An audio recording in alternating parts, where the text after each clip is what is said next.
सांगितलं होतं त्या किसनाला आपला नाद करायचा नाही.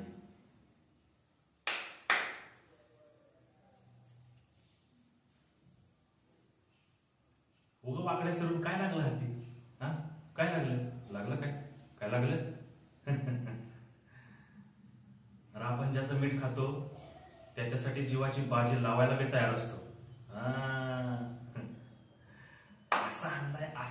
असा आणलाय त्या लेकाला की सगळ्यांचं टांग पलटी आणि घोडे फरार.